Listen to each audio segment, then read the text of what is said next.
Hi everyone! We're in our third week of dealing with fake news. Are you tired of it yet? Well, you can be tired of fake news, but hopefully you're not tired of learning about it yet. This week you were supposed to watch 3 videos. A clip from a documentary about the book Manufacturing Consent by Noam Chomsky and Edward S. Herman. A follow-up interview with Noam Chomsky about how the internet is impacted by the concepts in the book Manufacturing Consent. And a video from PBS explaining Chomsky and Herman's ideas about the propaganda function and the 5 filters that influence the propaganda function, which are both ideas in Manufacturing Consent. So, without further ado, let's get started. Question 1. What is the propaganda function? It's how news media can function to get people to agree with the news and each other on issues of the day or economic positions in ways that largely benefit the rich and powerful.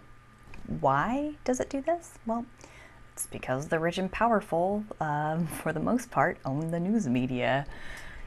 So, importantly, this is different from just straight up propaganda, which is often what fake news is. Not always, but often.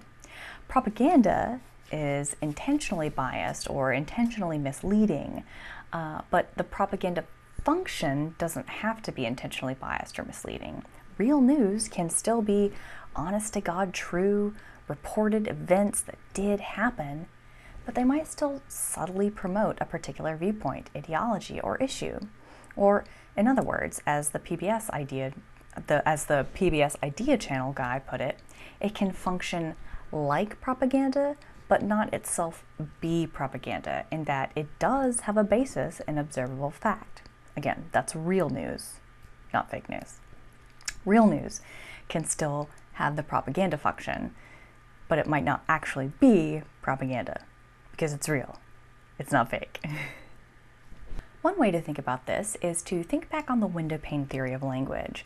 Remember that every single word we write or speak or sign has shades of meaning. Meaning is not inherent in language itself. It's not a window onto reality. Meaning is negotiated between the reader and writer in each and every word written. Take, for example, when news outlets use the phrase, officer-involved shooting. They're explicitly using that phrase instead of using the phrase, an officer shot someone. Both may technically be true, but they have different shades of meaning. Okay, question 2.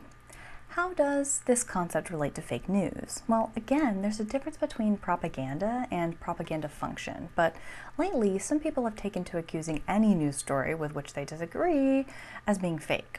Again, as the PBS guy so eloquently put it, just because something functions like propaganda doesn't mean it is propaganda.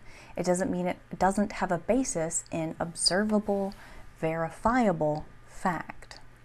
Okay, so the last question was, pick a news story and run it through Chomsky's 5 filters. Use about a sentence per filter to discuss the news story, and include a link to the news story. Now, how you answer this will of course depend on the story you chose, but you should be sure to mention each of the 5 filters even if you don't think the story you chose relates to a particular filter, and it might not. All 5 filters might not apply to that story. Just to recap, the filters are size, ownership, and profit function, advertising, sourcing, flack, and fear of the other.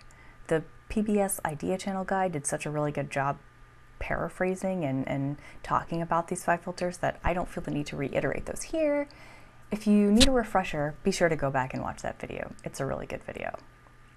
Alright, that's it for now. I'll see you later.